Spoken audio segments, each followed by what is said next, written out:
Hi നമസ്കാരം എല്ലാവർക്കും ടെല P U സിയുടെ പുതിയൊരു വീഡിയോയിലോട്ട് സ്വാഗതം. ഞാൻ ജീഷ് നാവായിട്ടു. കൂട്ടുകാരെ, ഞാൻ നിങ്ങളുടെ കറണ്ട് അഫയേഴ്സ് അധ്യാപകനാണ്, ഫാക്കൽറ്റിയാണ്.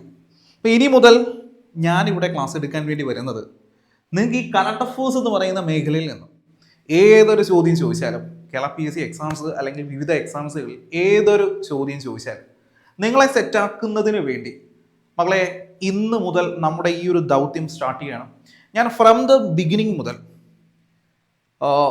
ഏതൊരു കണ്ടന്റ് ചോദിച്ചാലും, പി എസ് സി എക്സാംസുകളിൽ ഏതൊരു ചോദ്യം ചോദിച്ചാലും അത് ക്ലിയർ ചെയ്യുന്ന രീതിയിൽ അല്ലെങ്കിൽ അത് ക്രാക്ക് ചെയ്യുന്ന രീതിയിലുള്ള ഫ്രം ദ ബിഗിനിങ് നമ്മൾ സിമ്പിൾ സ്റ്റെപ്പ് മുതൽ അല്ലെങ്കിൽ ഒരു സിമ്പിൾ ആയിട്ടുള്ള ക്വസ്റ്റ്യൻ മുതൽ അങ്ങ് ഹയർ വരെയുള്ള ഏരിയ വരെയുള്ള ക്വസ്റ്റ്യൻസുകൾ നമ്മൾ നമ്മുടെ ക്ലാസ്സുകളിൽ ഡിസ്കസ് ചെയ്യുന്നതായിരിക്കും. ഞാൻ എപ്പോഴും കൂട്ടുകാരോട് പറയുന്നത് കൂടെ നിൽക്കുക. നമ്മുടെ ഉദ്യോഗാർത്ഥികളോട് ഞാൻ പറയുന്ന കാര്യങ്ങൾ കൃത്യമായിട്ട് പഠിക്കുക, പറയുന്ന സ്ട്രാറ്റജി അതുപോലെ ഫോളോ ചെയ്യുക. അങ്ങനെ നിങ്ങൾ ഫോളോ ചെയ്യുകയാണെങ്കിൽ ഇനി വരാനിരിക്കുന്ന ഏതൊരു എക്സാംസ് ആയാലും, നമുക്ക് ഒരുപാട് എക്സാംസുകൾ ഇനി വരാൻ പോകുന്നുണ്ട്. സോ ആ എക്സാംസുകൾക്കൊക്കെ നിങ്ങൾക്ക് ആൻസേഴ്സുകൾ കിട്ടുന്ന രീതിയിലായിരിക്കും നമ്മുടെ ക്ലാസ്സുകൾ ഇവിടെ സെറ്റ് ചെയ്തിരിക്കുന്നത്. നമുക്ക് എന്തായാലും ഈ ഒരു ദൗത്യത്തിലോട്ട് സ്റ്റാർട്ട് ചെയ്യാം. അപ്പോൾ മക്കളെ ഇവിടെ നോക്കിക്കേ, ഇന്ന് നമുക്കിവിടെ ഡിസ്കസ് ചെയ്യേണ്ടതാണെങ്കിൽ നമ്മുടെ 18th ലോക്സഭയുമായി ബന്ധപ്പെട്ട് നിൽക്കുന്ന കണ്ടന്റുകളൊക്കെയാണ്. 18th ലോക്സഭ നമുക്കറിയാം, ഈ 18th ലോക്സഭ സ്റ്റാർട്ട് ചെയ്യുന്നത് 2024 മൂന്നാം മോദി ഗവൺമെന്റ് ആണ് നിലവിൽ ഭരിച്ചുകൊണ്ടിരിക്കുന്നത്. സോ നിലവിൽ ഈ 18th ലോക്സഭയിൽ ഏതൊക്കെ മിനിസ്റ്റേഴ്സുകളാണ്, ഏതൊക്കെ ക്യാബിനറ്റ് മിനിസ്റ്റേഴ്സുകളാണ്, കൂടാതെ ഇൻഡിപെൻഡന്റ് ചാർജുള്ള മിനിസ്റ്റേഴ്സുകൾ ഏതൊക്കെയാണ്, സഹമന്ത്രിമാർ, വളരെ ഇമ്പോർട്ടൻ്റ് ആയിട്ടുള്ള സഹമന്ത്രിമാർ ആരൊക്കെയാണ് തുടങ്ങിയ കാര്യങ്ങൾ എല്ലാം നമുക്കിവിടെ ഡിസ്കസ് ചെയ്യാം. ഇന്നത്തെ ക്ലാസ് കൂടുതലും കോഡുകൾ വെച്ചൊക്കെ ആയിരിക്കും പഠിപ്പിക്കുന്നത്. വളരെ രസകരമായിട്ടായിരിക്കും മുന്നോട്ട് പോകുന്നത്. ക്ലാസ്സുകൾ ആദ്യം മുതൽ അവസാനം വരെ കണ്ടു തീർക്കുക. അപ്പോൾ നമുക്കെന്തായാലും ഈ ക്ലാസ്സിലോട്ട് കിടക്കാം. ഇവിടെ നോക്കിക്കേ, ആദ്യം നമ്മൾ ഡിസ്കസ് ചെയ്യുന്നതാണെങ്കിൽ ഇന്ത്യയുടെ പ്രധാനമന്ത്രിയായിരിക്കും. ഇന്ത്യയുടെ പ്രധാനമന്ത്രി നിലവിൽ നരേന്ദ്രമോദിയാണ് എന്ന് നമുക്ക് എല്ലാവർക്കും അറിയാം, അല്ലേ? അദ്ദേഹം കൈകാര്യം ചെയ്യുന്ന അല്ലെങ്കിൽ അദ്ദേഹം ഡീല് ചെയ്യുന്ന ഡിപ്പാർട്ട്മെന്റുകൾ ഏതൊക്കെയാണ്? ആണവോർജം, അതുപോലെ തന്നെ ഇവിടെ നോക്കിക്കേ, ബഹിരാകാശം, personal, public grievance and pension, മറ്റ് മന്ത്രിമാർക്ക് അലോക്കേറ്റ് ചെയ്യാത്ത മറ്റു വകുപ്പുകളും കൈകാര്യം ചെയ്യുന്നതാണെങ്കിൽ ഇന്ത്യയുടെ പ്രൈം മിനിസ്റ്റർ നരേന്ദ്രമോദിയാണ്. ഒന്നും കൂടെ നോക്കിയേ മക്കളെ, പലപ്പോഴും പി എസ് സി ചോദിച്ചിട്ടുണ്ട്, ഈ ആണവോർജം കൈകാര്യം ചെയ്യുന്നത് ആര്, ബഹിരാകാശം കൈകാര്യം ചെയ്യുന്നത് ആര് തുടങ്ങിയ ഈ രണ്ട് ഡിപ്പാർട്ട്മെന്റുകളും പലപ്പോഴും പി എസ് സി ഇങ്ങനെ നിരന്തരം ചോദിക്കുന്ന രണ്ട് ഡിപ്പാർട്ട്മെന്റുകളാണ്. ഒന്ന് ആണവോർജവും, രണ്ട് ബഹിരാകാശവും. കൂടാതെ ഈ പേഴ്സണൽ, പബ്ലിക് ഗ്രീവിയൻസ് ആൻഡ് പെൻഷനും കൈകാര്യം ചെയ്യുന്നതാണെങ്കിൽ ഇന്ത്യയുടെ പ്രധാനമന്ത്രി നരേന്ദ്രമോദിയാണ് എന്ന് മനസ്സിലാക്കുക. ഓക്കെ, ഇദ്ദേഹം മൂന്നാം തവണയും ഇന്ത്യയുടെ പ്രൈം മിനിസ്റ്ററായിട്ട് അപ്പോയിൻമെന്റ് ചെയ്തതിന് ശേഷം, അല്ലെങ്കിൽ അദ്ദേഹം ആ ഒരു ഡ്യൂട്ടി ഏറ്റെടുത്തതിന് ശേഷം അദ്ദേഹം ആദ്യമായിട്ട് സൈൻ ചെയ്തിരിക്കുന്ന ഫയൽ ഏതെന്ന് ചോദിച്ചു കഴിഞ്ഞാൽ അത് PM കിസാൻ നിധി വിതരണത്തിന്റെ ഫയലിലാണ് അദ്ദേഹം സൈൻ ചെയ്തിരിക്കുന്നത്. PM കിസാൻ നിധി വിതരണ ഫയലിലാണ് അദ്ദേഹം ആദ്യമായിട്ട് എന്ത് ചെയ്തിരിക്കുന്നത്, കർഷകർക്ക് വേണ്ടിയുള്ള ഈ ഫയലിലാണ് അദ്ദേഹം ആദ്യമായിട്ട് മൂന്നാമത്തെ തവണയും ഇലക്ട് ചെയ്ത് വന്നപ്പോൾ, അല്ലെങ്കിൽ ഇന്ത്യയുടെ പ്രൈം മിനിസ്റ്റർ ആയപ്പോൾ ആദ്യം സൈൻ ചെയ്തിരിക്കുന്നത്. സോ ആ ഒരു കാര്യം നിങ്ങൾക്ക് ക്ലിയർ ആയി എന്ന് ഞാൻ കരുതുന്നു. ഇവിടെ നോക്കിക്കേ, മോദിയെ കുറിച്ച് പറയുകയാണെങ്കിൽ അദ്ദേഹം 2001 മുതൽ 2014 വരെ ഗുജറാത്തിലെ മുഖ്യമന്ത്രിയായിട്ട് പ്രവർത്തിച്ചു, അല്ലെങ്കിൽ സേവനമനുഷ്ഠിച്ചു. 2001 മുതൽ 2014 വരെ ഗുജറാത്തിലെ മുഖ്യമന്ത്രിയായിരുന്നു.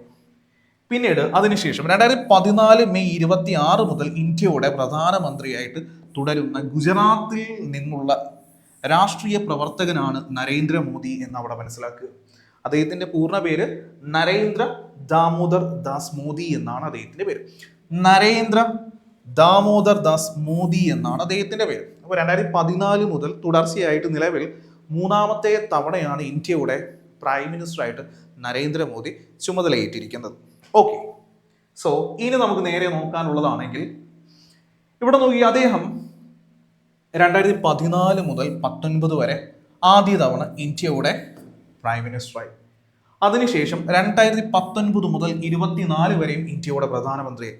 അതിനുശേഷം നടന്ന ലോക്സഭ ഇലക്ഷൻ, 18ാമത്തെ ലോക്സഭ ഇലക്ഷനിലൂടെ അദ്ദേഹം തെരഞ്ഞെടുക്കുകയും നിലവിൽ ലോക്സഭയുടെ നേതാവായിട്ടുണ്ട്, അല്ലെങ്കിൽ ഇന്ത്യയുടെ പ്രൈം മിനിസ്റ്റർ ആയിട്ടുണ്ട്. ക്ലിയർ ആണ്. ഇന്ത്യൻ പ്രധാനമന്ത്രി പദത്തിൽ ഇത് മൂന്നാമത്തെ തവണയാണ് അദ്ദേഹം തെരഞ്ഞെടുക്കപ്പെടുന്നത്. 2024 ജൂൺ 9 ശ്രീ നരേന്ദ്രമോദി മൂന്നാം തവണയും ഇന്ത്യയുടെ പ്രധാനമന്ത്രിയായിട്ട് സത്യപ്രതിജ്ഞ ചെയ്തു. ആ ഡേറ്റ് ഒന്ന് നോട്ട് ചെയ്ത് വെക്കുന്നത് വളരെ നല്ലതായിരിക്കും. 2024 ജൂൺ 9 നരേന്ദ്രമോദി എന്ത് ചെയ്തിരിക്കുകയാണ്? മൂന്നാമത്തെ തവണയും ഇന്ത്യയുടെ പ്രൈം മിനിസ്റ്ററായിട്ട് സത്യപ്രതിജ്ഞ, അല്ലെങ്കിൽ എന്താ പറയുന്നത്, ഈ സത്യപ്രതിജ്ഞ അദ്ദേഹം എടുത്തിരിക്കുകയാണല്ലേ. സോ ഇത്രയും കാര്യങ്ങൾ ഓക്കെ ആണല്ലോ. ഇനി നമുക്ക് നോക്കേണ്ടതാണെങ്കിൽ ഈ 18ാം ലോക്സഭയിലെ ക്യാബിനറ്റ് മിനിസ്റ്റേഴ്സുകളും അവർ കൈകാര്യം ചെയ്യുന്ന ഡിപ്പാർട്ട്മെന്റുകളെയും കുറിച്ചാണ് നമുക്ക് ഡിസ്കസ് ചെയ്യേണ്ടത്. ഓക്കെ, ഇനി മുതൽ കാര്യങ്ങൾ കുറച്ചുകൂടി രസകരമായിട്ട് പോകും. ആദ്യമായിട്ട് നമ്മൾ ഡിസ്കസ് ചെയ്യുന്നതാണെങ്കിൽ പ്രതിരോധം. മക്കളെ, രാജ്നാഥ് സിംഗ്. ഞാൻ പറയുന്ന ചെറിയ ചെറിയ കോഡുകൾ നിങ്ങളൊന്ന് എഴുതി വെക്കുകയോ അല്ലെങ്കിൽ മനസ്സിലോട്ടൊന്ന് ഫീഡ് ചെയ്യുകയോ ചെയ്തു കഴിഞ്ഞാൽ ഈ ഒരു ഏരിയ അല്ലെങ്കിൽ ഈ ഒരു ടോപ്പിക്സ് വളരെ സിമ്പിളായിട്ട് നിങ്ങൾക്ക് പഠിക്കാൻ കഴിയും. ആദ്യം പ്രതിരോധമാണല്ലോ. നിങ്ങൾ ഇങ്ങനെ ചിന്തിക്കുക, ഒരു രാജ്യത്തിൻ്റെ ഒരു പണ്ടത്തെ നാട്ടുരാജ്യം അല്ലെങ്കിൽ പണ്ടത്തെ രാജകുടുംബങ്ങളൊക്കെ ഉണ്ടായിരുന്ന കാലഘട്ടങ്ങളിൽ ഒരു രാജ്യത്തിൻ്റെ പ്രതിരോധ കാര്യങ്ങളൊക്കെ ഡീല് ചെയ്യുന്നത് ആരായിരിക്കും? അവിടുത്തെ രാജാവായിരിക്കും എന്ന് ഓർത്തു വയ്ക്കുക. അപ്പോൾ പ്രതിരോധം രാജ്നാഥ് സിംഗ് ആണ്. പ്രതിരോധം കൈകാര്യം ചെയ്യുന്നത് രാജ്നാഥ് സിംഗ്. സെറ്റാണ് എന്ന് എനിക്ക് മനസ്സിലായി. ഇനി അടുത്തതായിട്ട് ആഭ്യന്തരം, ഹോം മിനിസ്റ്റർ. കൂടാതെ സഹകരണം എന്ന് പറഞ്ഞാൽ കോപ്പറേഷൻ. സഹകരണം എന്ന് പറഞ്ഞാൽ കോപ്പറേഷൻ. ഓക്കെ മക്കളെ, ആഭ്യന്തരവും സഹകരണവും കൈകാര്യം ചെയ്യുന്നത് അമിത്ഷായാണ് കേട്ടോ. അമിത്ഷാ. അതിന് പ്രത്യേകിച്ച് കോഡൊന്നുമില്ല, അത് അങ്ങനെ അങ്ങ് ഒന്ന് പഠിച്ചു വെച്ചിരിക്കുക. ഹോം മിനിസ്റ്ററും ആഭ്യന്തരമന്ത്രിയും അതുപോലെ തന്നെ സഹകരണ വകുപ്പും കൈകാര്യം ചെയ്യുന്നത്, കോപ്പറേറ്റീവും കൈകാര്യം ചെയ്യുന്നതാണെങ്കിൽ, ഓക്കെ, കോപ്പറേറ്റ് അല്ല കോപ്പറേഷൻ കേട്ടോ, കോപ്പറേഷൻ, സഹകരണം കൈകാര്യം ചെയ്യുന്നത് അമിത്ഷായാണ്. ഓക്കെ, ഇനി അടുത്തതായിട്ട് ആരോഗ്യം, കുടുംബക്ഷേമം, കെമിക്കൽ, ഫെർട്ടിലൈസേഴ്സ് എന്നിവ കൈകാര്യം ചെയ്യുന്ന ക്യാബിനറ്റ് മിനിസ്റ്റർ ആണെങ്കിൽ ജഗത് പ്രകാശ് നദ്ദയാണ്. മക്കളെ, ഞാനൊരു കോഡ് പറഞ്ഞുതരാം. അതായത് നടന്നാലേ ആരോഗ്യം കിട്ടും. എന്താ പറഞ്ഞ? നടന്നാലേ ആരോഗ്യം കിട്ടും. നമുക്കെല്ലാവർക്കും നല്ല ആരോഗ്യം ഉണ്ടെങ്കിൽ, നടക്കുന്ന സമയത്ത് നമുക്ക് നല്ല ആരോഗ്യം കിട്ടും. നമുക്ക് നല്ല ആരോഗ്യം ഉണ്ടെങ്കിൽ നമ്മുടെ കുടുംബത്തിന് എന്തുണ്ടാകും? നമുക്ക് നല്ല ആരോഗ്യം ഉണ്ടെങ്കിൽ നമുക്ക് പണിയെടുക്കാൻ പറ്റും. പണിയെടുത്ത് ശമ്പളം കിട്ടും. ശമ്പളം കിട്ടിയാൽ കുടുംബത്തിന് നല്ല രീതിയിൽ നമുക്ക് നോക്കാൻ കഴിയും. സോ കുടുംബക്ഷേമം. കുടുംബത്തിന് നല്ല ക്ഷേമം ഉണ്ടായി കഴിഞ്ഞാൽ ഈ പുറത്തു നിന്നുള്ള കെമിക്കൽസോ ഫെർട്ടിലൈസേഴ്സോ അടിച്ചിട്ടുള്ള പഴങ്ങളോ പച്ചക്കറികളോ ഒന്നും നമുക്ക് മേടിക്കേണ്ടി വരില്ല. ഞാൻ ഈ പറയുന്ന നരേഷനിലൂടെ അല്ലെങ്കിൽ ഈ ഒരു സ്റ്റോറിയിലൂടെ ഒന്ന് പഠിച്ചെടുക്കാൻ ശ്രമിക്കുക.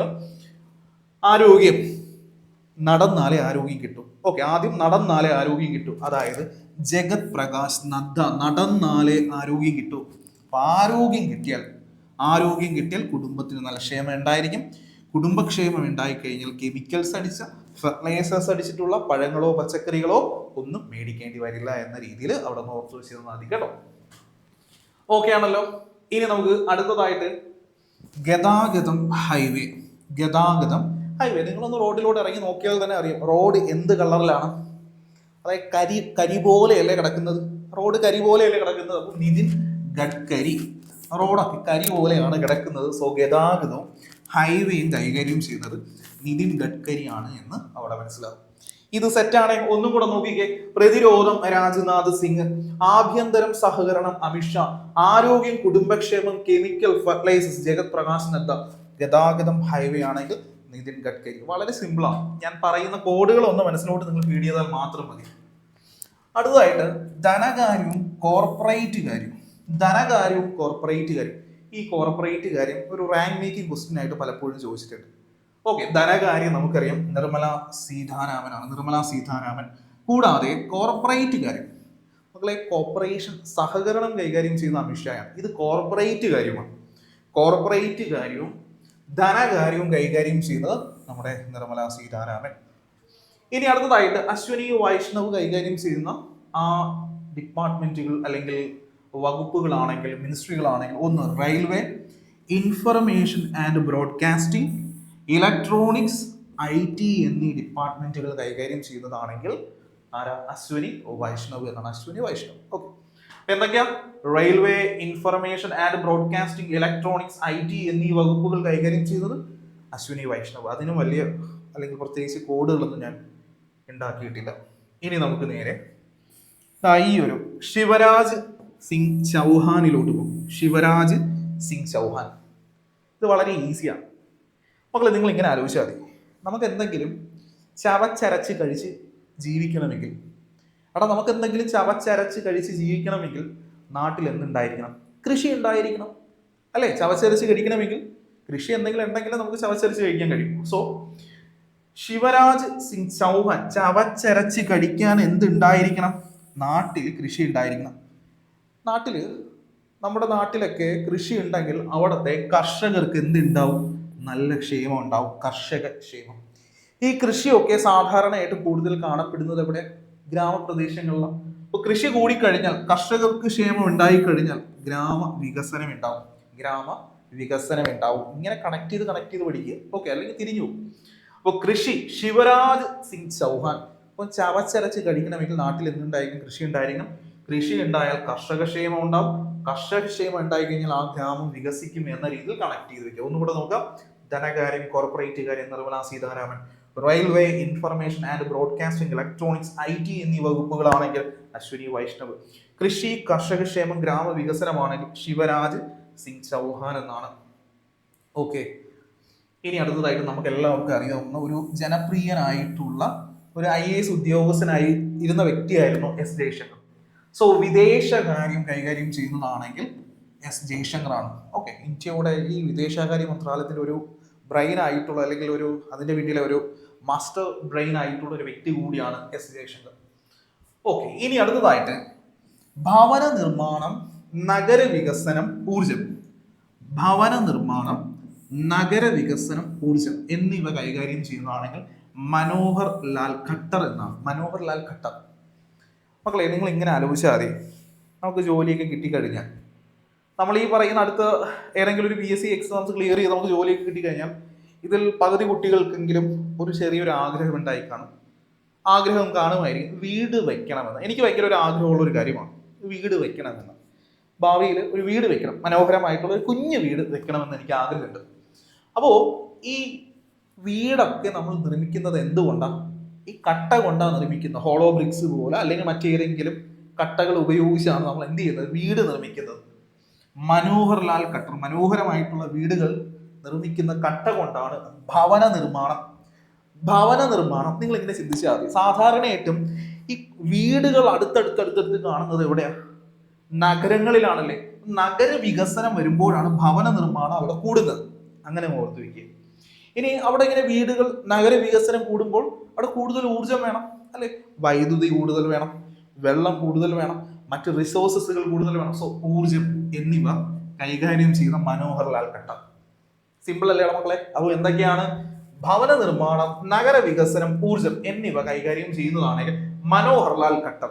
മനോഹരമായിട്ടുള്ള വീടുകൾ നിർമ്മിക്കണമെങ്കിൽ കട്ട വേണം. വീടുകൾ നിർമ്മിക്കണമെങ്കിൽ ഹോളോ ബ്രിക്സ് പോലുള്ള കട്ടകൾ വേണം. ഭവന നിർമ്മാണം, നഗര വികസനം, ഊർജം.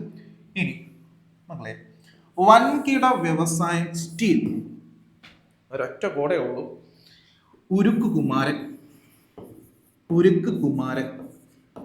അല്ലെങ്കിൽ കുമാരന്റെ വ്യവസായം സ്റ്റീലാണ്. ഇതിൽ ഏതാണോ നിങ്ങൾക്ക് ഫ്ലെക്സിബിൾ അത് നിങ്ങൾ എടുക്കുക. കുമാരന്റെ വ്യവസായം സ്റ്റീലാണ്. കുമാരൻ HD കുമാരസ്വാമി. വൻകിട വ്യവസായം സ്റ്റീൽ എന്ന് പറയുന്ന ഒരു വൻകിട വ്യവസായത്തിൽ ഉൾപ്പെടുന്ന ഒരു ഇൻഡസ്ട്രി കൂടിയാണ്. ഓക്കെ, അപ്പോൾ വൻകിട വ്യവസായം സ്റ്റീലും കൈകാര്യം ചെയ്തത് HD കുമാരസ്വാമിയാണ്. ഇനി നെക്സ്റ്റ് വാണിജ്യവും വ്യവസായം. നമ്മുടെ ക്ലാസ്സുകളിൽ നിന്ന് എത്ര കുട്ടികൾ കൊമേഴ്സ് പഠിച്ചിട്ടുണ്ട് എന്ന് എനിക്കറിയില്ല. കൊമേഴ്സ് പഠിച്ചിട്ടുള്ള കുട്ടികൾക്ക് കുറച്ചുകൂടി റിലേറ്റബിൾ ആവുന്ന ഒരു കാര്യമാണ്. നമ്മൾ സാധാരണയായിട്ടും പറയാറുണ്ട് ട്രേഡിന്റെ ഗോ ആൻഡ് ഇൻ. ഒരു ട്രേഡ് നടക്കണമെങ്കിൽ ഒരു പ്രോഡക്റ്റ് ഉള്ളിലോട്ട് പോകണം, അതുപോലെ തന്നെ പുറത്തോട്ട് വരണം അല്ലെ? ഇമ്പോർട്ട് ചെയ്യണം, എക്സ്പോർട്ട് ചെയ്യണം, ഒരാൾ മേടിക്കണം, അത് കാശ് കൊടുക്കണം. ആ ഒരു കൺസെപ്റ്റ് ആണ് ട്രേഡിന്റെ go and in. So trade അല്ലെ ഗോ. പീയൂഷ് ഗോയൽ. ഓക്കെ, വാണിജ്യവും വ്യവസായവും കൈകാര്യം ചെയ്യുന്നത് പീയൂഷ് ഗോയലാണ്. ഇനി അടുത്തതായിട്ട് വിദ്യാഭ്യാസം ധർമ്മേന്ദ്ര പ്രധാൻ എന്നാണ്. വിദ്യാഭ്യാസം ധർമ്മേന്ദ്ര പ്രധാൻ. നമ്മൾ സാധാരണയായിട്ടും പറയുന്ന ഒരു ചൊല്ലുണ്ട്, വിദ്യാൽ ധനം സർവധനാൽ പ്രധാനം. അല്ലേടാ, നമ്മളെല്ലാം കേൾക്കുന്ന ഒരു സാധനമല്ലേ വിദ്യാൽ ധനം സർവധനാൽ പ്രധാനം. വിദ്യാൽ ധനം ധർമ്മേന്ദ്ര പ്രധാൻ. ഓക്കെ, ആ ധാ വെച്ച് പിടിക്കുക. ഓക്കെ, സെറ്റാണ്. വിദേശകാര്യ എസ് ജയശങ്കർ, ഭവന നിർമ്മാണം നഗരവികസനം ഊർജ്ജം മനോഹർ ലാൽ ഖട്ടർ, വൻകിട വ്യവസായം സ്റ്റീൽ എച്ച് ഡി കുമാരസ്വാമി, വാണിജ്യം വ്യവസായം പീയൂഷ് ഗോയൽ, വിദ്യാഭ്യാസം ധർമ്മേന്ദ്ര പ്രധാൻ എന്നാണ്. ഓക്കെ, ഇനി അടുത്തതായിട്ട് നമുക്ക് നോക്കേണ്ടതാണെങ്കിൽ MSME എന്ന് പറയുന്ന ഒരു ഡിപ്പാർട്ട്മെന്റ് ആണ്. MSME എന്ന് പറഞ്ഞാൽ ministry of micro small and medium enterprises എന്നാണ് കേട്ടോ. Ministry of micro small and medium enterprises എന്നാണ് MSMEയുടെ പൂർണ്ണരൂപം. ഇപ്പോൾ ഇത് കൈകാര്യം ചെയ്യുന്നതാണ് ജിതിൻ റാം മാഞ്ചി എന്ന് പറയുന്ന വ്യക്തിയാണ്. ജിതിൻ റാം മാഞ്ചി. ഞാനൊരു ചെറിയൊരു കോഡ് പറഞ്ഞുതരാം. ഇഞ്ചി മാഞ്ചി എന്ന് ഓർത്ത് വയ്ക്കുന്നു. നമുക്ക് എല്ലാവർക്കും അറിയാം, ഈ വയനാട് അതുപോലെ തന്നെ ഇടുക്കി പ്രദേശങ്ങളിലൊക്കെ സാധാരണയായിട്ട് കൃഷി ചെയ്യുന്ന ഒരു ചെറുകിട വ്യവസായമാണ് ഇഞ്ചി, അല്ലെ? ഇഞ്ചി മാഞ്ചി എന്ന് ഓർത്ത് വയ്ക്കുക. ഇഞ്ചി ഒരു ചെറുകിട വ്യവസായമാണ്. സോ ഇഞ്ചി ഒരു ചെറുകിട വ്യവസായം. മാഞ്ചി ജിതിൻ റാം മാഞ്ചി. ഓക്കെ, അപ്പൊ MSME അല്ലെങ്കിൽ ministry of micro small and medium enterprises കൈകാര്യം ചെയ്യുന്നതാണെങ്കിൽ ഇഞ്ചി മാഞ്ചി എന്നാണ്. കുറച്ചുകൂടി രസകരമാകുന്നുണ്ടല്ലോ നിങ്ങൾക്ക് ഈ പറയുന്ന കോഡുകളെല്ലാം. ഇനി നമുക്ക് നോക്കേണ്ടതാണെങ്കിൽ ലല്ലൻ സിംഗ് എന്ന് പറയുന്ന വ്യക്തിയാണ്. ഞാനിത് നമ്മുടെ പണ്ടത്തെ ദാസനി വിജയനെ എടുക്കാം. ദാസനി വിജയൻ ഓർമ്മയുണ്ടല്ലോ, നമ്മുടെ മോഹൻലാലും ശ്രീനിവാസനും കൂടെ ഉള്ള ഒരു കോംബോ അറിയാലോ. അതിൽ നമുക്കറിയാം അല്ലേ, മറ്റേ അമ്മാവന്റെ കയ്യിൽ നിന്ന് ഒരു പശുവിനെയൊക്കെ മേടിച്ചുകൊണ്ട് പോയിട്ട് ദിവസം 10 ലിറ്റർ പാലൊക്കെ കിട്ടും എന്ന് പറഞ്ഞ് രണ്ട് പുള്ളിക്കാരന്മാരും ദാസനി വിജയൻ എന്ത് ചെയ്യുന്നു, വീട്ടിലോട്ട് കൊണ്ടുപോകുന്നു. രാത്രി ഇവറ്റകൾ കിടന്ന് കരയുമ്പോൾ അവർ പറയുന്ന ഇവറ്റകളുടെ ശബ്ദം കേൾക്കാൻ എന്തൊരു രസമാണ് എന്നുള്ള രീതിയിൽ പറയാറുണ്ടല്ലേ. അവിടെ ഈ സ്ക്രിപ്റ്റിൽ ഞാനൊരു ചെറിയൊരു മാറ്റം വരുത്തിയിട്ടുണ്ട്. ഇവറ്റകളുടെ ശബ്ദം അല്ലെങ്കിൽ ശബ്ദം എന്ന് പറയുന്നത് ഇവറ്റകളുടെ സംഗീതം കേൾക്കാൻ എന്തൊരു രസമാണ്. ലല്ലൻ സിംഗ് എന്ന് പറഞ്ഞാൽ പാടുക എന്നതാണല്ലേ. അപ്പം ആ സിനിമയിലെ ഒരു നരേഷൻ സ്ക്രിപ്റ്റ് ഞാൻ നേരെ ഇവറ്റകളുടെ പാട്ട് കേൾക്കാൻ എന്ത് രസമാണ്. പാട്ട് എന്ന് പറഞ്ഞാൽ ലല്ലൻ സിംഗ് പശു ആണല്ലോ. പശു എന്ന് കിട്ടിക്കഴിഞ്ഞാൽ മൃഗസംരക്ഷണം ക്ഷീരവികസനവും നമുക്ക് കിട്ടും. മൃഗസംരക്ഷണവും ക്ഷീരവികസനം. ഈ മൃഗസംരക്ഷണം, മൃഗങ്ങളെയൊക്കെ പശുക്കളെയും മറ്റ് കിടാങ്ങളെയൊക്കെ വളർത്തുന്നത് എവിടെയാണ്? പഞ്ചായത്തുകളാണ്. അപ്പൊ പഞ്ചായത്തുകളാണ് സാധാരണ ഫിഷറീസ് ഒക്കെ ഉണ്ടാകുന്നത്. മത്സ്യസമ്പത്തൊക്കെ കൂടുതൽ കിട്ടുന്നത് നമുക്ക് എവിടെയാണ്? തോടുകളിലും പുഴകളിലൊക്കെ നമുക്ക് ഫിഷറീസ് വേണമല്ലോ. അപ്പൊ ഫിഷറീസും അതിന്റെ കൂടെ ഒന്ന് നോട്ട് ചെയ്ത് വെക്കുക. ഓക്കെ, പഞ്ചായത്തി രാജ്, ഫിഷറീസ്, മൃഗസംരക്ഷണം, ക്ഷീരവികസനം, ലല്ലൻ സിംഗ്. ഇനി നമുക്ക് വേണ്ടതാണെങ്കിൽ സർബാനന്ദ സോനോവാൾ. അദ്ദേഹം കൈകാര്യം ചെയ്യുന്ന 2 ഡിപ്പാർട്ട്മെന്റുകൾ എന്ന് പറയുന്നത് തുറമുഖവും അതുപോലെ ഷിപ്പിംഗ്, ജലപാത. 3 ഡിപ്പാർട്ട്മെന്റുകളാണ്. തുറമുഖം, ഷിപ്പിംഗ്, ജലപാത. അപ്പൊ എന്താ ചോദ്യമല്ല നമുക്ക് വേണ്ടത്, കോഡാണ് വേണ്ടത്. ഇവിടെ നോക്കിയേ, പേര് സർബാനന്ദ സോനോവാൾ എന്നല്ലേ. വാൾ, നമ്മൾ ഈ കാണുന്ന വാൾ, ഭിത്തി അല്ലെ, മറ്റേ വാളല്ല, വായിലൂടെ അടിച്ചു വെക്കുന്ന ആ വാളല്ല ഞാൻ ഉദ്ദേശിക്കുന്നത്. ഭിത്തിനെ നമ്മൾ ഇംഗ്ലീഷിൽ പറയുന്നത് എന്താണ്? വാൾ എന്നാ പറയുന്ന വാൾ അല്ലെ, ആ വാൾ. അപ്പൊ നിങ്ങൾ ഒരു പക്ഷേ കേട്ടിട്ടുണ്ടാകുന്ന ഒരു കാര്യമാണ് കടൽ ഭിത്തി എന്ന് നിങ്ങൾ കേട്ടിട്ടില്ലേ? അപ്പൊ കടലുണ്ട്, ഭിത്തിയുണ്ട്. ഭിത്തി എന്ന് പറഞ്ഞാൽ വാളാണെന്ന് മനസ്സിലായി. ഓക്കെ, അപ്പൊ ഈ കടൽ എന്ന് പറയുമ്പോൾ അവിടെ നമുക്ക് കണക്ട് ചെയ്ത് പഠിക്കാം. തുറമുഖം, ഷിപ്പിംഗ്, ജലപാത. കടൽ ഭിത്തി വെച്ച് നിങ്ങൾ ആ ഒരു സർബാനന്ദ സോനോവാളിനെ അദ്ദേഹം കൈകാര്യം ചെയ്യുന്ന തുറമുഖം, ഷിപ്പിംഗ്, ജലപാത, ഈ 3 മിനിസ്ട്രിയും പഠിച്ചു വെച്ചിരിക്കുക. വളരെ സിമ്പിൾ അല്ലേ. ഇനി നമുക്ക് നോക്കേണ്ടത് സാമൂഹിക നീതി ശാക്തീകരണം. 90s കിഡ്സിനൊക്കെ വളരെ ഫെമിലർ ആയിട്ടുള്ള ഒരു ടെലിവിഷൻ സീരീസ് ഉണ്ട്, ശക്തിമാൻ അല്ലെ. ശക്തിമാൻ കാണാത്ത ആൾക്കാരൊന്നും എനിക്ക് തോന്നുന്നു കാണില്ല എന്ന് തോന്നുന്നു. പണ്ടൊക്കെ നമുക്ക് ഈ ബൂമറൊക്കെ മേടിക്കുന്ന സമയത്ത് ശക്തിമാന്റെ സ്റ്റിക്കറൊക്കെ കിട്ടും. നമ്മൾ ഇത് കൊണ്ടുപോയി സ്റ്റിക്കറിലൊക്കെ ഒട്ടിച്ച് വെക്കും. ചില കാർഡൊക്കെ കിട്ടും, നമ്മളിങ്ങനെ സൂക്ഷിച്ച് വെക്കും. ഭയങ്കര വലിയൊരു വിലപ്പെട്ട സാധനം പോലെയാണ് നമ്മൾ കാണുന്നത്. ഞാൻ പറഞ്ഞു വരുന്നത് ശക്തിമാനെ കുറിച്ചാണ്. ഓക്കെ, അപ്പൊ ശക്തിമാൻ നീതിമാനും അതുപോലെ തന്നെ വീരനുമാണ് എന്ന് ഓർത്തു വെക്കുക. ശക്തിമാൻ എന്ന് പറയും നീതിമാനും വീരനുമാണ്, അല്ലെങ്കിൽ വീരന്മാർ എന്ന് ഓർത്തു വെച്ചു. രണ്ട് രീതിയിൽ പഠിച്ചു വെച്ചു. വീരന്മാർ നീതിമാനും ശക്തിമാനുമാണെന്ന് പഠിച്ചു വെച്ച് കഴിഞ്ഞാൽ വളരെ ഈസി ആയിട്ട് കിട്ടും. ഓക്കെ, ആ ഒരു സെൻസിൽ അത് പഠിച്ചു വെച്ചിരിക്കുക. സാമൂഹിക നീതി ശാക്തീകരണം കൈകാര്യം ചെയ്യുന്നതാണെങ്കിൽ വീരേന്ദ്രകുമാർ എന്നാണ്. ഇനി നെക്സ്റ്റ് നമുക്ക് നോക്കേണ്ടതാണെങ്കിൽ സിവിൽ ഏവിയേഷൻ റാം മോഹൻ നായിഡു. മക്കളെ, ഒരുപക്ഷെ ഞാൻ ഈ പറയുന്ന കാര്യങ്ങൾ നിങ്ങൾക്ക് റിലേറ്റബിൾ ആവുന്ന ഒരു കാര്യമായിരിക്കും. ഇപ്പോഴും ഒരു ഫ്ലൈറ്റ് നമ്മുടെ ആകാശത്തിലൂടെ കടന്നു പോയി കഴിഞ്ഞാൽ നമ്മളിങ്ങനെ പുറത്ത് കുറച്ച് നേരം ഇങ്ങനെ കൗതുകത്തോടെ ഇങ്ങനെ നോക്കി നിൽക്കാറുണ്ട്. എൻ്റെ കുഞ്ഞിലേക്ക് എനിക്ക് ഭയങ്കര ഉള്ളൊരു ആഗ്രഹമായിരുന്നു ഫ്ലൈറ്റിൽ കയറണമെന്ന്. നിങ്ങൾക്കും അതേ ആഗ്രഹം ഉണ്ടായിരിക്കും അല്ലേടാ? ഞാൻ പറയുന്നത് കറക്റ്റ് അല്ലേ? നമുക്ക് ഒരു തവണയെങ്കിലും ഫ്ലൈറ്റിൽ കയറണം എന്നത് നമ്മുടെ ഒരു വലിയൊരു മോഹമാണ്. അപ്പം റാം മോഹൻ നമുക്കൊരു നല്ലൊരു മോഹമുണ്ട്. എന്താണ്? ഫ്ലൈറ്റിൽ കയറുക. ഫ്ലൈറ്റ് എന്ന് പറയും സിവിൽ ഏവിയേഷൻ അങ്ങനെ കണക്ട് ചെയ്ത് വെക്കുക. വളരെ സിമ്പിളാണ്. അപ്പം നിങ്ങൾക്ക് എന്തെങ്കിലും കോഡുകൾ ഉണ്ടെങ്കിൽ അങ്ങനെ വെച്ച് പഠിക്കുന്നതിൽ ഒരു തെറ്റില്ല. ഞാൻ കുറച്ചുകൂടി കണക്റ്റ് ആവുന്ന കാര്യങ്ങൾ, എനിക്ക് കുറച്ചുകൂടി ഫ്ലെക്സിബിൾ ആവുന്ന കാര്യങ്ങൾ നിങ്ങളിലോട്ട് പറഞ്ഞു തരുന്നു എന്ന് മാത്രം. ഇനി അടുത്തതായിട്ട് ഉപഭോക്തൃകാര്യം, ഭക്ഷ്യം, പൊതുവിതരണം, ന്യൂ ആൻഡ് റിന്യൂവബിൾ എനർജി ആണെങ്കിൽ പ്രഹ്ലാദ് ജോഷി. നമുക്ക് ഒരുപാട് എനർജി ഒക്കെ ഉള്ള സമയം നമ്മൾ ഭയങ്കര പ്രഹസനങ്ങൾ കാണിക്കാറുണ്ട്.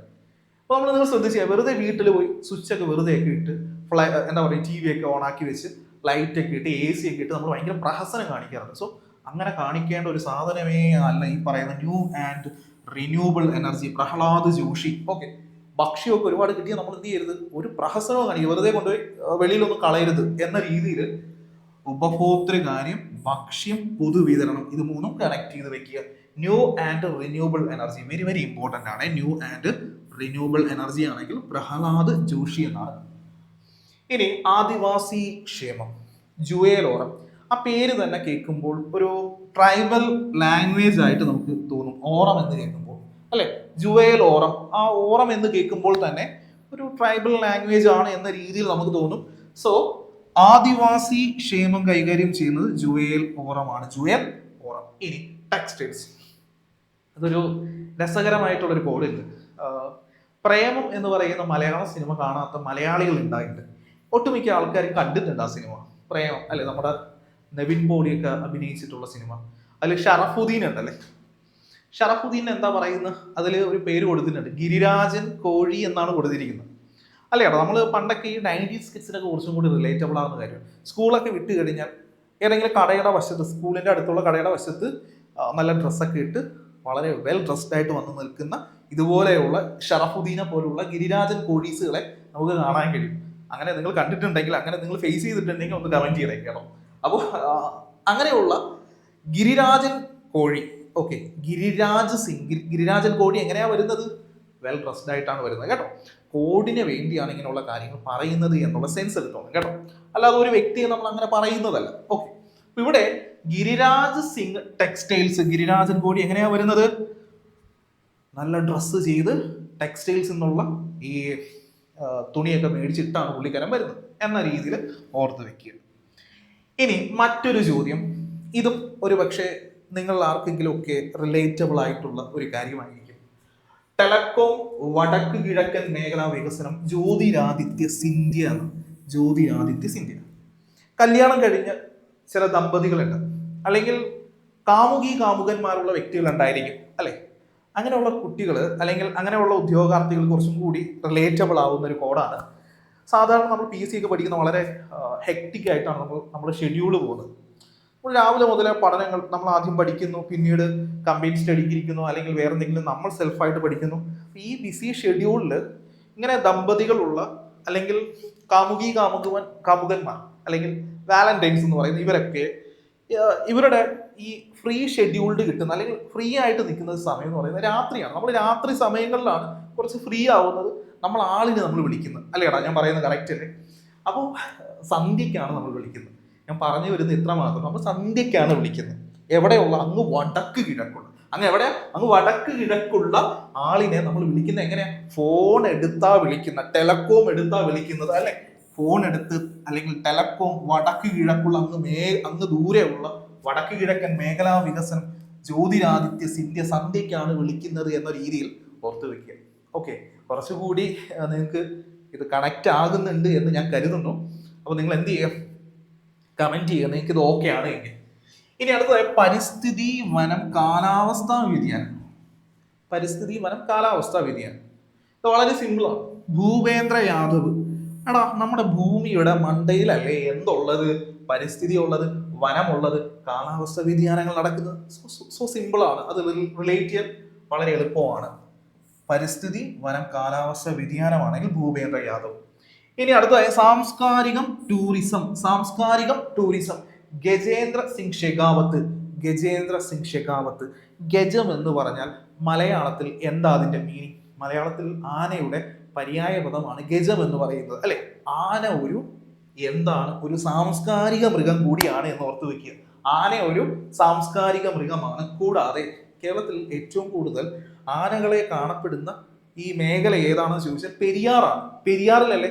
പെരിയാറിലൊക്കെ ടൂർ പോയിട്ടുള്ള ആൾക്കാർക്കറിയാം, അവിടെ പെരിയാറിന് കീഴിൽ വെള്ളം കുടിക്കാൻ വേണ്ടി വരുന്ന ആനകളെ, വന്യജീവികളെയൊക്കെ നമുക്ക് കാണാൻ കഴിയും. കൂടുതൽ ആനകളെ നമുക്ക് കാണാൻ കഴിയും. So tourism Gajendra Singh Shekhawat. ഗജം എന്ന് പറഞ്ഞാൽ ആനയാണ്. ആന ഒരു സാംസ്കാരിക മൃഗമാണ്. പെരിയാറിലോട്ടൊക്കെ പോയി കഴിഞ്ഞാൽ, ടൂറിസത്തിന്റെ ഭാഗമായിട്ട് പെരിയാറിലോട്ടൊക്കെ പോയി കഴിഞ്ഞാൽ നമുക്ക് എന്ത് കാണാൻ പറ്റും? ആനയെ കാണാൻ പറ്റും. ഗജേന്ദ്ര സിംഗ് ഷെഖാവത്ത്. വളരെ സിമ്പിൾ അല്ലേ മക്കളെ? ടെലകോം, വടക്ക് കിഴക്കൻ മേഖലാ വികസനം ജ്യോതിരാദിത്യ സിന്ധ്യ, പരിസ്ഥിതി വനം കാലാവസ്ഥാ വ്യതിയാനം ഭൂപേന്ദ്ര യാദവ്, സാംസ്കാരിക ടൂറിസം ഗജേന്ദ്ര സിംഗ് ഷെഖാവത്ത്. വളരെ സിമ്പിൾ ആയിട്ടുള്ള കാര്യങ്ങളാണ്.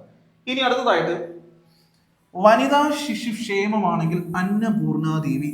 എടാ, ഈ നമ്മൾ സാധാരണ നാട്ടിലൊക്കെ ഒരു പെണ്ണിന്റെ മനസ്സ് മറ്റൊരു പെണ്ണിനെ മാത്രമേ അറിയാൻ കഴിയൂ എന്നുള്ളൊരു ടിപ്പിക്കലി നമ്മൾ പറയുന്നത് അങ്ങനെയൊക്കെ വെറുതെ ഒരു പറഞ്ഞു വെയ്പ്പുണ്ട്. എനിക്കറിയില്ല അത് എത്രത്തോളം ശരിയാണെന്നൊന്നും അറിയില്ല. അപ്പൊ അതുപോലെ തന്നെ കുഞ്ഞുങ്ങളെ കാര്യം, എൻ്റെ ഒരു പേഴ്സണൽ ഒപ്പീനിയൻ അല്ലെങ്കിൽ എൻ്റെ ഒരു പേഴ്സണൽ എക്സ്പീരിയൻസ് പറയും, എനിക്ക് ഈ കുഞ്ഞുങ്ങളെ ഒന്നും എടുത്ത് അത്ര ഒന്ന് ലാളിക്കുവാനോ അല്ലെങ്കിൽ കൊഞ്ചിക്കുവാനോ ഒന്നും കഴിയില്ല. കുറച്ച് നേരം ഇരിക്കുമ്പോഴേ ലവ്മാർ ഭയങ്കര കരച്ചിലായി കീറ്റലായിരിക്കും. കാര്യം ഞാൻ ഭയങ്കര റഫ് ആൻഡ് ടഫാണ്. എൻ്റെ സൗണ്ടൊക്കെ കേൾക്കുമ്പോൾ പിള്ളേരൊക്കെ പേടിച്ചു. അപ്പോൾ എൻ്റെ ഒരു ധാരണയിൽ, എൻ്റെ ഒരു എക്സ്പീരിയൻസിൽ ഞാൻ പറയുന്നത്, സ്ത്രീകൾക്ക് കുഞ്ഞുങ്ങളെ കുറച്ചും കൂടി അതിനെ ലാളനയോടെ അല്ലെങ്കിൽ അതിനെ കുറച്ചും കൂടി കൊഞ്ചിച്ച് ഇങ്ങനെ കൊണ്ടു നടക്കാൻ കുറച്ചും കൂടി കഴിവുണ്ടെന്നാണ് എനിക്ക് തോന്നിയിട്ടുള്ളത്. പേഴ്സണൽ ആയിട്ടുള്ള ഒരു ഒപ്പീനിയനാണ് കേട്ടോ.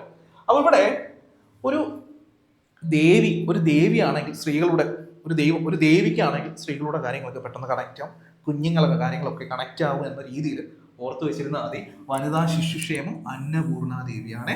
അന്നപൂർണാദേവി. Very very simple. ഇനി അടുത്തതായിട്ട് പാർലമെന്ററി കാര്യവും ന്യൂനപക്ഷ ക്ഷേമം. പാർലമെന്ററി കാര്യവും ന്യൂനപക്ഷ ക്ഷേമം.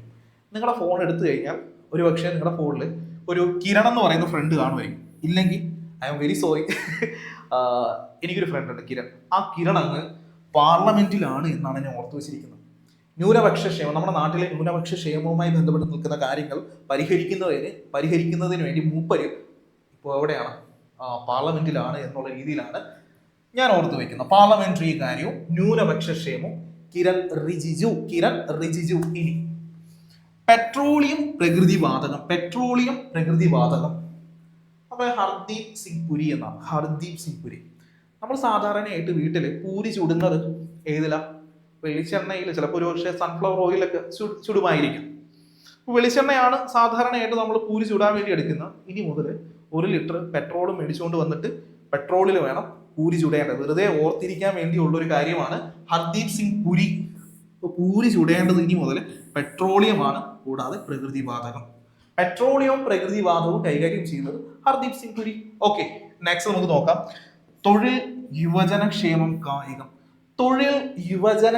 കായികം എന്നിവ കൈകാര്യം ചെയ്യുന്നതാണെങ്കിൽ മൻസുഖ് മാണ്ഡവ്യ. അതിനുമുണ്ട് കോഡ്. എന്താ? എടാ, നമ്മുടെ മനസ്സിന് നല്ല സുഖം കിട്ടണമെങ്കിൽ, ഈ ഉദ്യോഗാർത്ഥികളായിട്ടുള്ള നമുക്ക് ഇനി മനസ്സിന് നല്ല സുഖം കിട്ടണമെങ്കിൽ നമുക്ക് എന്ത് കിട്ടണം? തൊഴിൽ കിട്ടണം. നമുക്ക് തൊഴിൽ കിട്ടണം. ആ തൊഴിൽ കിട്ടുന്ന നമ്മളെല്ലാവരും യുവജനങ്ങളാണ്, അല്ലെ? യുവജനക്ഷേമം. ഈ യുവജനങ്ങൾക്കൊക്കെ സാധാരണയായിട്ടും കമ്പാരിറ്റീവ്ലി കുറച്ച് കായികക്ഷമതയുള്ള വ്യക്തികളായിരിക്കും. സോ തൊഴിൽ, യുവജനക്ഷേമം, കായികം എന്നിവ കൈകാര്യം ചെയ്യുന്നത് മൻസുഖ് മാണ്ഡവ്യ. മനസ്സിന് നല്ല സുഖം കിട്ടണമെങ്കിൽ തൊഴിൽ കിട്ടണം. തൊഴിൽ കിട്ടുന്ന നമ്മളെല്ലാം യുവജനങ്ങളാണ്. യുവജനക്ഷേമം. നമ്മളെല്ലാവരും നല്ല കായികക്ഷമതയുള്ള ആൾക്കാരാണ്. കായികം എന്നീ ഡിപ്പാർട്ട്മെന്റുകൾ കൈകാര്യം ചെയ്യുന്നത് മൻസുഖ് മാണ്ഡവ്യ. ഒന്നും കൂടി നോക്കാം. വനിതാ ശിശുക്ഷേമം അന്നപൂർണാദേവി. പാർലമെന്ററി കാര്യം ന്യൂനപക്ഷ ക്ഷേമം കിരൺ റിജിജു. പെട്രോളിയം പ്രകൃതിവാതകം ഹർദീപ് സിംഗ് പുരി. തൊഴിൽ യുവജന ക്ഷേമം കായികം മൻസുഖ് മാണ്ഡവ്യ. സെറ്റാണ്. അടുത്തതായിട്ട് നമുക്ക് ഡിസ്കസ് ചെയ്യണതാണെങ്കിൽ കൽക്കരിയും ഖനനവുമാണ്. കൽക്കരിയും അതുപോലെ ഖനനവും ഈ രണ്ട് മിനിസ്റ്ററും കൈകാര്യം ചെയ്യുന്നതാണെങ്കിൽ കിഷൻ റെഡ്ഡിയാണ്. നിങ്ങൾ ഇങ്ങനെ പഠിച്ചു വെച്ചിരുന്നാൽ മതി, കരിഞ്ഞ റൊഡ്ഡി, കരിഞ്ഞ കരിഞ്ഞ റൊഡ്ഡി. ഓക്കെ, കരിഞ്ഞ റൊഡ്ഡി എന്ന് ഓർത്ത് വെച്ചിരുന്നാൽ മതി. സോ ഇവിടെ കൽക്കരിയും ഖനനവും കൈകാര്യം ചെയ്യുന്നതാണെങ്കിൽ കിഷൻ റെഡ്ഡിയാണ്. വളരെ സിമ്പിളാണ്. ഓക്കെ, ഇനി അടുത്തതായിട്ട് ഭക്ഷ്യം സംസ്കരണം. ഭക്ഷ്യവും അതുപോലെ തന്നെ സംസ്കരണവും കൈകാര്യം ചെയ്യുന്ന ചിരാഗ് പസ്വാനാണ്. ചിരാഗ് പസ്വാനാണ് ഇവിടെ ഭക്ഷ്യവും സംസ്കരണവും കൈകാര്യം ചെയ്യുന്നത്. ലാസ്റ്റ് ആൻഡ് ഫൈനൽ ഇവിടെ ജലവിഭവമാണ് CR പാട്ടീലാണ് ജലവിഭവം കൈകാര്യം ചെയ്യുന്നത്. ഓക്കെ, ഇതിൽ ഈ രണ്ട് പറയുന്ന കാര്യങ്ങൾക്കും കോഡ് ഞാൻ ഇവിടെ കൊടുത്തിട്ടില്ല. നിങ്ങൾക്ക് എന്തെങ്കിലും കോഡ് ഉണ്ടെങ്കിൽ നിങ്ങൾക്ക് കമന്റ് ചെയ്യാം കേട്ടോ.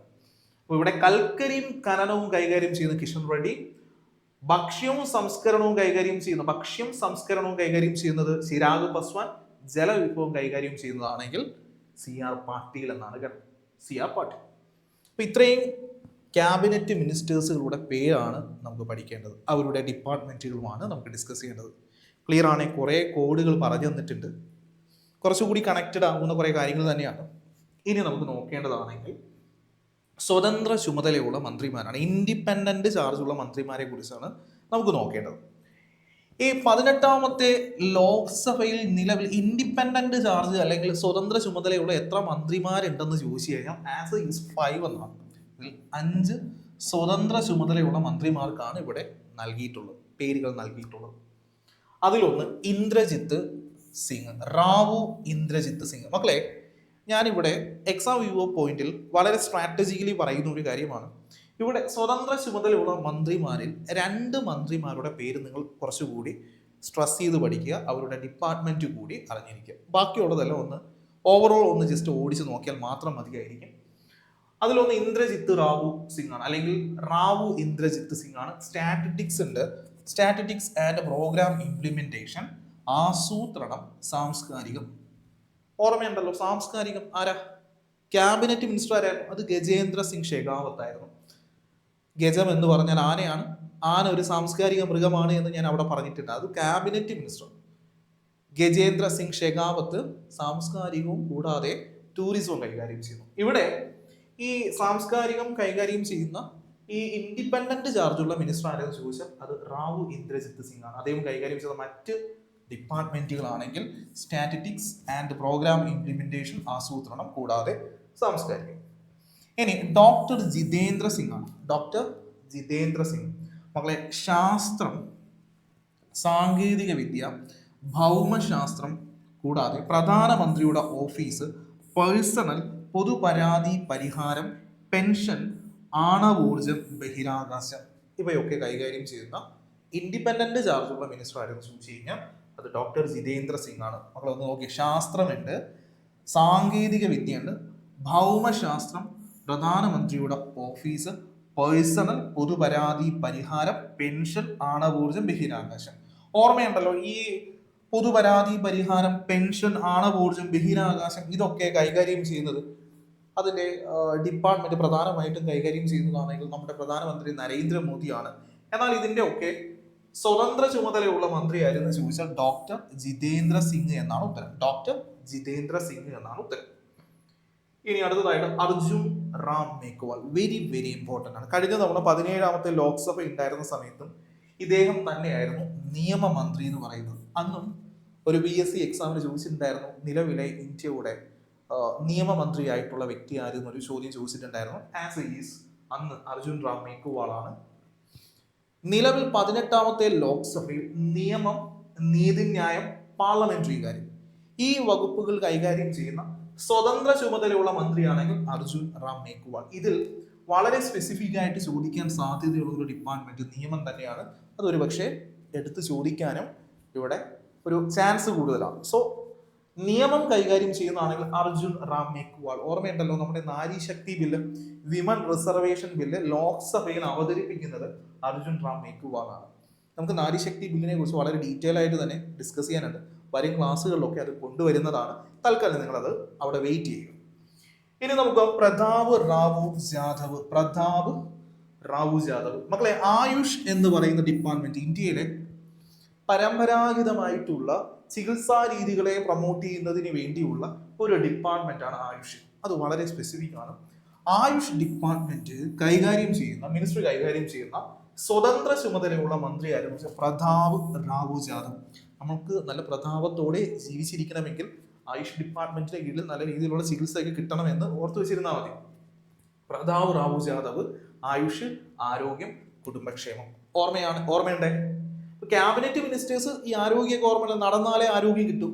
അത് ജഗത് പ്രകാശ് നദ്ദ, അത് ക്യാബിനറ്റ് മിനിസ്റ്ററാണ്. ഇത് സ്വതന്ത്ര ചുമതലയുള്ള മന്ത്രിയാണ്. ഇനി ജയന്ത് ചൗധരിയാണ് നൈപുണ്യ വികസനവും സംരംഭകത്വവും വിദ്യാഭ്യാസവും. നൈപുണ്യ വികസനവും അല്ലെങ്കിൽ എന്താ പറയുക, സ്കിൽ ഡെവലപ്മെന്റ് എന്ന് പറയും ഇംഗ്ലീഷിൽ. സ്കിൽ ഡെവലപ്മെന്റ് കൂടാതെ സംരംഭകത്വം അല്ലെങ്കിൽ ഓൺടർപ്രണർഷിപ്പ് എന്ന് പറയും. കൂടാതെ വിദ്യാഭ്യാസം കൈകാര്യം ചെയ്യുന്ന ക്യാബിനറ്റ് മിനിസ്റ്റർ ആരാ? വിദ്യാധനം സർവധനാൽ പ്രധാനം ധർമ്മേന്ദ്ര പ്രധാൻ. ഇത് സ്വതന്ത്ര ചുമതലയുള്ള മന്ത്രിയായിരുന്നു ചോദിച്ചാൽ നൈപുണ്യ വികസനവും സംരംഭകത്വവും വിദ്യാഭ്യാസവും കൈകാര്യം ചെയ്യുന്ന സ്വതന്ത്ര ചുമതലയുള്ള മന്ത്രിയായിരുന്നു ചോദിച്ചു ചെയ്യുന്നത് ജയന്ത് ചൗധരി. സോ ഇവിടെ 18ാമത്തെ ലോക്സഭയിൽ സ്വതന്ത്ര ചുമതലയുള്ള അല്ലെങ്കിൽ ഇൻഡിപെൻഡന്റ് ചാർജ് ആയിട്ട് നൽകിയിരിക്കുന്നത് എത്ര മന്ത്രിമാരാണെന്ന് ചോദിച്ചു കഴിഞ്ഞാൽ 5 പേരാണ്. ഇവിടെ നിന്നും ഒരു PSC എക്സാമിന് ഒരു ചോദ്യം ചോദിക്കും. ഇങ്ങനെ ആയിരിക്കും: താഴെ തന്നിരിക്കുന്നവയിൽ നിലവിലെ ലോക്സഭയിൽ സ്വതന്ത്ര ചുമതലയുള്ള മന്ത്രിമാരിൽ ഉൾപ്പെടാത്തതാരും. വേണമെങ്കിൽ 4 ഓപ്ഷൻസിൽ ഈ പറയുന്ന പേരുകളിൽ 3 നൽകിയിട്ട് ഇതിൽ ഉൾപ്പെടാത്ത ഒരു വ്യക്തിയുടെ പേര് നൽകിയിട്ടായിരിക്കും ചോദ്യമായിട്ട് അവിടെ വരാനുള്ള സാധ്യത. സോ പേരുകൾ നമുക്ക് നോക്കാം. റാവു ഇന്ദ്രജിത്ത് സിംഗ്, ഡോക്ടർ ജിതേന്ദ്ര സിംഗ്, കൂടാതെ അർജുൻ റാം മേഘ്വാൾ, ജയന്ത് ചൗധരി, കൂടാതെ പ്രതാപ് റാവു ജാദവ്. ഈ 5 വ്യക്തികളാണ് 18ാമത്തെ ലോക്സഭയിൽ സ്വതന്ത്ര ചുമതലയുള്ള മന്ത്രിമാരായിട്ട് ഇവിടെ അപ്പോയിന്റ്മെന്റ് ചെയ്തിരിക്കുന്നത്. ഓക്കെ ആണ്. അപ്പൊ സ്വതന്ത്ര ചുമതല അവിടെ കഴിഞ്ഞിട്ടുണ്ട്. ഇവിടെ നോക്കിയേ, ഈ 18ാമത്തെ ലോക്സഭയിൽ അല്ലെങ്കിൽ മോദി സർക്കാരിന്റെ അദ്ദേഹത്തിന്റെ 3ാമത്തെ ഈ മന്ത്രിസഭയിൽ വനിതാ ക്യാബിനറ്റ് മിനിസ്റ്റേഴ്സുകൾ എത്രയുണ്ട്? വനിതാ ക്യാബിനറ്റ് മിനിസ്റ്റേഴ്സുകൾ അല്ലെങ്കിൽ വനിതാ ക്യാബിനറ്റ് മന്ത്രിമാരാണെങ്കിൽ 2 പേരാണ്. ഓൾറെഡി പറഞ്ഞിട്ടുണ്ട്. നിർമ്മലാ സീതാരാമൻ ധനകാര്യവും അതുപോലെ കോർപ്പറേറ്റ് കാര്യവും കൈകാര്യം ചെയ്യുന്നു. 2 ഇവിടെ നോക്കിക്കേ, അന്നപൂർണ ദേവി വനിതാ ശിശുക്ഷേമമാണ് കൈകാര്യം ചെയ്യുന്നത്. ക്യാബിനറ്റ് മിനിസ്റ്റേഴ്സ് ആയിട്ടുള്ള എത്ര വനിതകൾ ഉണ്ടെന്ന് ചോദിച്ചു കഴിഞ്ഞാൽ 2 പേരാണ്, നിർമ്മലാ സീതാരാമനും അന്നപൂർണ ദേവിയും. മക്കളെ, അടുത്തതായിട്ട് നമുക്ക് നോക്കേണ്ടതാണെങ്കിൽ നമ്മുടെ 18ാം ലോക്സഭയിലെ വനിതാ സഹമന്ത്രിമാരുടെ പേരുകളാണ്. വനിതാ സഹമന്ത്രിമാർ ഓൾറെഡി ഞാൻ പറഞ്ഞിട്ടുണ്ടായിരുന്നു. ക്യാബിനറ്റ് മിനിസ്റ്റേഴ്സ് ആണെങ്കിൽ 2 വനിതാ ക്യാബിനറ്റ് മിനിസ്റ്റേഴ്സുകളുണ്ട്. ഒന്ന് അന്നപൂർണ ദേവിയും കൂടാതെ നമ്മുടെ നിർമ്മലാ സീതാരാമനും.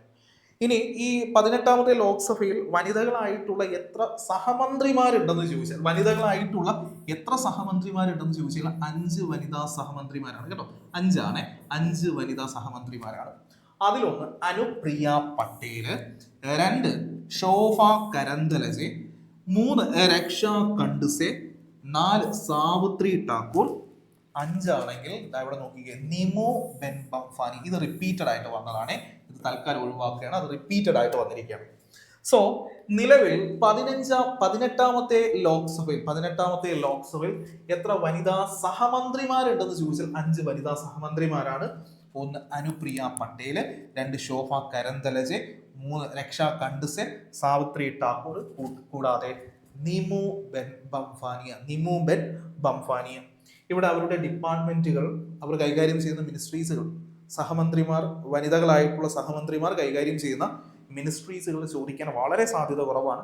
99% ഇവിടെ നിന്നും അങ്ങനെ ഒരു ചോദ്യം വരാനുള്ള സാധ്യത കാണുന്നില്ല. അതുകൊണ്ട് തന്നെ നിങ്ങൾ അവരുടെ പേരുകൾ മാത്രം ഒന്ന് ഓർത്തു വയ്ക്കുക. കാരണം നിങ്ങളുടെ എക്സാമിന് ചോദിക്കുന്നെങ്കിൽ ചോദ്യം ഇങ്ങനെ ആയിരിക്കും: താഴെ തന്നിരിക്കുന്നവയിൽ വനിതാ സഹമന്ത്രിമാരിൽ ഉൾപ്പെടാത്തതാരും അല്ലെങ്കിൽ ഉൾപ്പെട്ടതാരും. ഇങ്ങനെ ഒരു ചോദ്യം മാത്രമാണ് നിങ്ങൾ അവിടെ എക്സ്പെക്ട് ചെയ്യുന്നത്. സോ പേരുകളൊന്ന് ഓർത്തു വയ്ക്കുക: അനുപ്രിയ പട്ടേല്, ശോഭ കരന്തലജെ, രക്ഷ കണ്ടുസെ, സാവിത്രി ഠാക്കൂർ, കൂടാതെ നിമു ബെൻ ബംഫാനിയ. ഇനി മലയാളികളായിട്ടുള്ള സഹമന്ത്രിമാരുടെ പേരുകൾ കൂടി നമുക്ക് നോക്കി ഈ ഒരു പോർഷൻ ഇവിടെ വൈൻഡ് അപ്പ് ചെയ്യാം. നമുക്കറിയാം, വനിതാ സഹമന്ത്രിമാർ നോക്കുകയാണെങ്കിൽ 1 സുരേഷ് ഗോപി, നമ്മുടെ സിനിമാ നടനായിട്ടുള്ള സുരേഷ് ഗോപി അല്ലെ, അദ്ദേഹം സഹമന്ത്രിയാണ്.